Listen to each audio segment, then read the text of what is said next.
नमस्ते. तुम्ही ऐकत आहात प्रेम अनमोल असते वाणी. मी आहे तुमची होस्ट वाणी. मागील भागात माझी शिष्या सौम्याने मला तिच्या पापांच्या विवाहाची पत्रिका दिली होती. आज तुम्ही ऐकाल योगेशजींचा आदर्श विवाह, अलका मॅमचा आडंबर ज्याने पापांना चिंतेत टाकले, आणि लग्नाच्या पत्रिका वाटल्यानंतर लोकांच्या ईर्ष्यापूर्ण प्रतिक्रिया, ज्यावर स्वप्नीलने मला धक्कादायक उत्तर दिले. योगेशजींचा अनुकरणीय निर्णय. दुसरा विवाह. सौम्याने सांगितले की तिचे पापा योगेशजी अशा एका महिलेशी लग्न करत आहेत जिला तिच्या पहिल्या पतीने मुलगा होत नाही म्हणून सोडले होते आणि तिला 2 लहान मुली आहेत. योग्य दृष्टिकोन. हे ऐकून मला समाधान वाटले की योगेशजींनी माझा सल्ला मानला. मी सौम्याला समजावून सांगितले की हा विवाह एक अनुकरणीय कार्य आहे, ज्यामुळे त्या लहान मुलींचा सांभाळ नीट होईल. मी ठरवले की सौम्याला मानसिक आधार देण्यासाठी मी लग्नाला नक्की जाईन. अलका मॅमचा आडंबर आणि पापांची चिंता. खरेदीचा सपाटा. अलका मॅम मला आणि पापांना मॉलमध्ये घेऊन जात राहिल्या आणि कपड्यांपासून दागिन्यांपर्यंत आणि परफ्यूमपर्यंत अनेक महागड्या वस्तू घेऊन दिल्या. पापांची तक्रार. पापा काळजीत होते, यांनी तर उलटी गंगा वाहू दिली आहे. मुलीच्या सासरच्यांना तिच्या पापांकडून दिले जाते. त्यांना लज्जेची चिंता होती की लोक म्हणतील मुलीच्या सासरच्या जीवावर नीरजचे हे थाटमाट आहेत. नात्यातील बदल. मी अलका मॅमची बाजू घेताना नकळत त्यांना आई अशी हाक मारली. मला जाणीव झाली की मॅम माझ्यासाठी आत्यापेक्षाही पुढे जाऊन आई झाल्या आहेत. विवाहातील सुरक्षा. आईने आदेश दिला की लग्नाच्या पत्रिका वाटल्यानंतर सुरक्षेच्या कारणास्तव माझे येणे जाणे कार आणि ड्रायव्हर सोबतच होईल. त्यांनी मला तयार करण्यासाठी ब्राइडल मेकअप आर्टिस्टलाही बोलावले. सौम्याच्या पापांच्या लग्नात उपस्थिती. समंजस निवड. आईच्या सल्ल्यानुसार मी एक हलका पेहराव निवडला, जेणेकरून मी नववधूपेक्षा महागड्या कपड्यांमध्ये दिसणार नाही. अविश्वसनीय उपस्थिती. अलका मॅमचे लग्नाला येणे, विशेषतः माझ्यासोबत येणे, योगेशजींसाठी अशक्य गोष्ट शक्य झाल्यासारखी होती. सौम्या तर आम्हाला पाहून आनंदाने बावरली होती. आशीर्वाद. मी आणि आईने वर वधूला शुभेच्छा दिल्या आणि सौम्याला खात्री दिली की मी नेहमी तिच्यासोबत आहे. लोक निंदा आणि स्वप्नीलची तिखट थट्टा.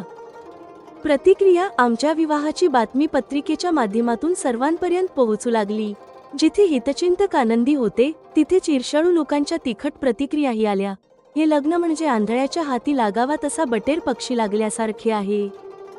स्वप्नीलचे उत्तर. मी उदास होऊन ही गोष्ट स्वप्नीलला सांगितली. तो जोरात हसून म्हणाला, वाणी, भारतात खरंच खूप ज्ञानी प्रकारचे लोक राहतात. ते अगदी बरोबर तर बोलत आहेत. तीव्र प्रतिक्रिया. स्वप्नीलच्या या उत्तराने मला धक्का बसला. मी तिखट प्रतिक्रिया दिली. तुमच्या म्हणण्याचा अर्थ काय आहे? मी आंधळी आहे. मला तुमच्याकडून अशी अपेक्षा नव्हती. स्वप्नील असे का म्हणाला? तो खरंच माझी मस्करी करत होता की त्याच्या बोलण्यामागे काही खोल अर्थ आहे?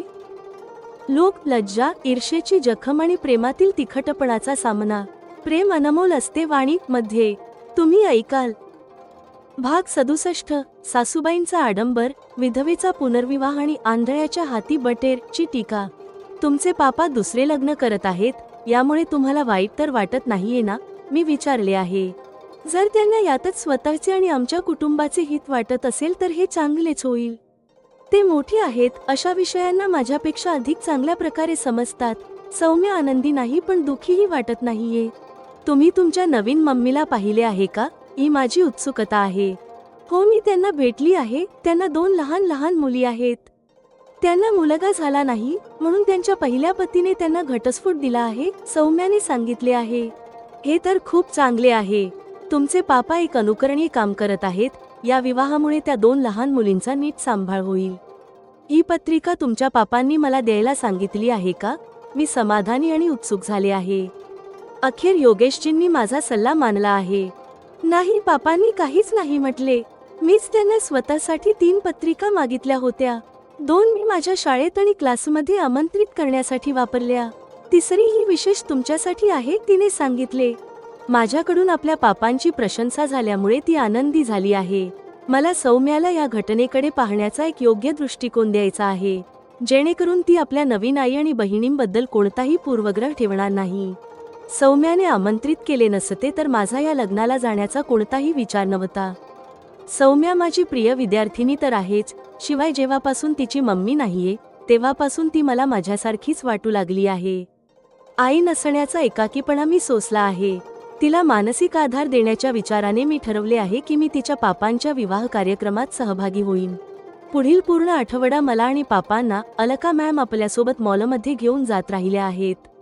त्यांनी आपली होणारी सून म्हणजेच मला आणि आपले व्याही म्हणजेच पापांना कपड्यांपासून दागिन्यांपर्यंत आणि परफ्यूमपर्यंत अनेक वस्तू घेऊन दिल्या आहेत.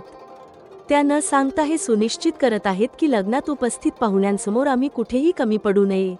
माझे स्वाभिमानी पापा खूप नकार देत राहिले पण त्यांनी त्यांचे काहीच ऐकले नाही.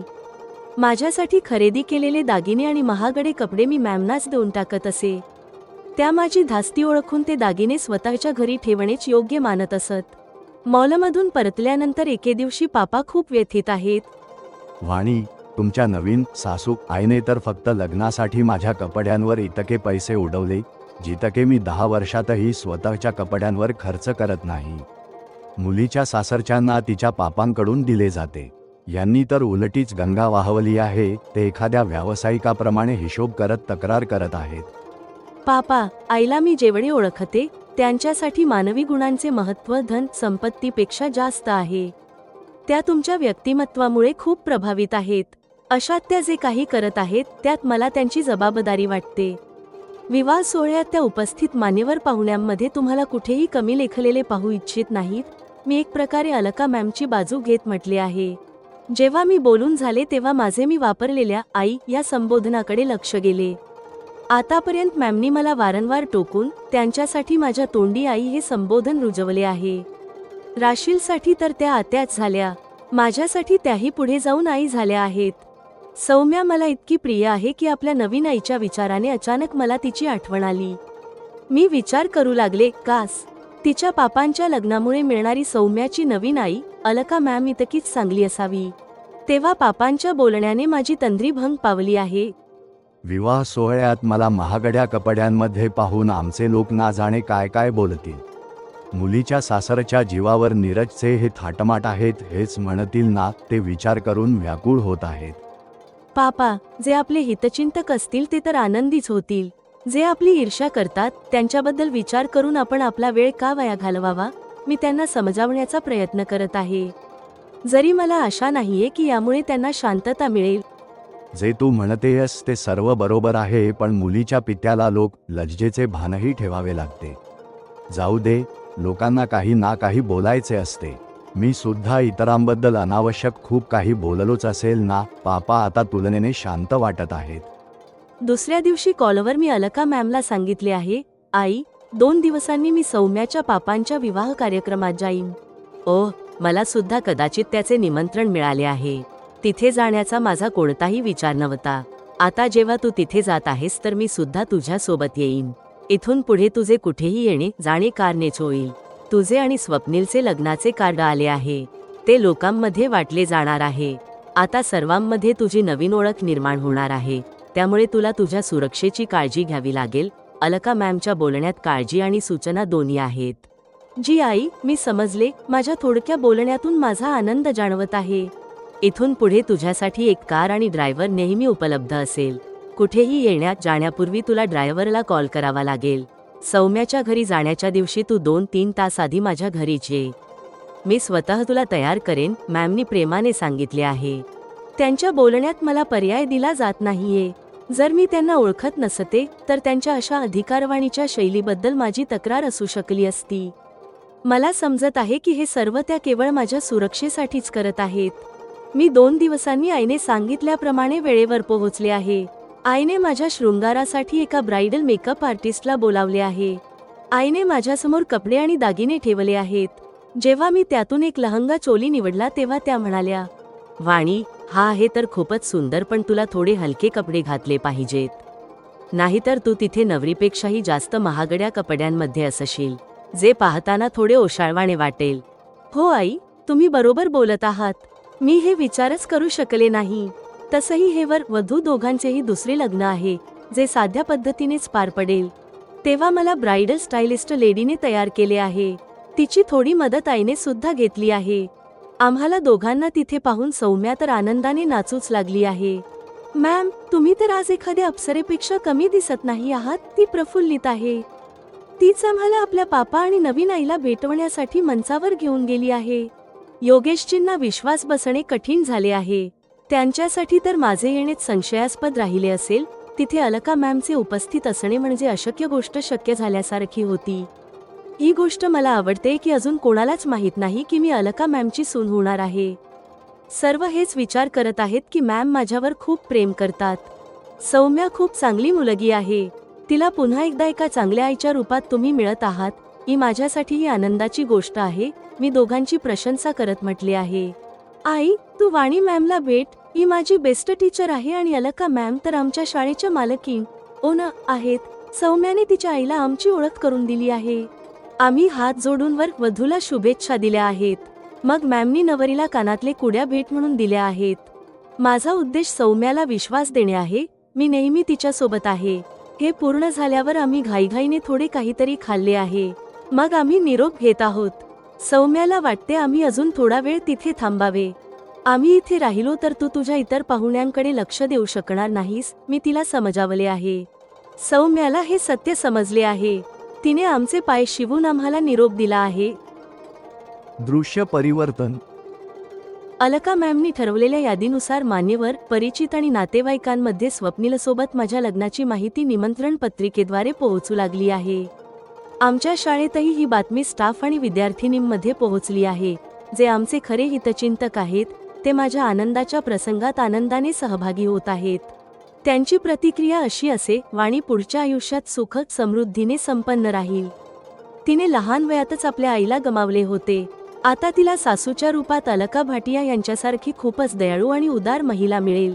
आणखी एका प्रकारच्या प्रतिक्रिया सुद्धा माझ्या आणि पापांच्या कानावर आल्या आहेत. त्यातील एक आहे: हे लग्न म्हणजे आंधळ्याच्या हाती बटेर लागण्यासारखे आहे. मला जाणवले की जे लोक आपल्याला खूप शिष्टाचाराने भेटतात आणि प्रेम देतात असे वाटते, प्रत्यक्षात त्यातील थोडेच आपले खरे हितचिंतक असतात. मी थोडक्यात सर्व गोष्ट कॉलवर स्वप्नीलला सांगितली आहे. वाणी, भारतात खरंच खूप ज्ञानी प्रकारचे लोक राहतात. ते अगदी बरोबर तर बोलत आहेत. स्वप्नील जोरात हसत आहे. तुमच्या म्हणण्याचा अर्थ काय आहे? मी आंधळी आहे. मला तुमच्याकडून अशी अपेक्षा नव्हती. मी तिखट प्रतिक्रिया देत म्हटले आहे. जेमिनीची समीक्षा आणि सादरीकरण सूचना. प्रिय श्रोतेहो, भाग 67 हा करुणा, पित्याचा स्वाभिमान आणि सामाजिक पूर्वग्रहांची एक वास्तववादी कथा आहे. स्वप्नीलच्या या उत्तराने वाणीच्या मनात कोणती शंका निर्माण होईल हे जाणून घेण्यासाठी ऐकत रहा. भाग 67 समाप्त.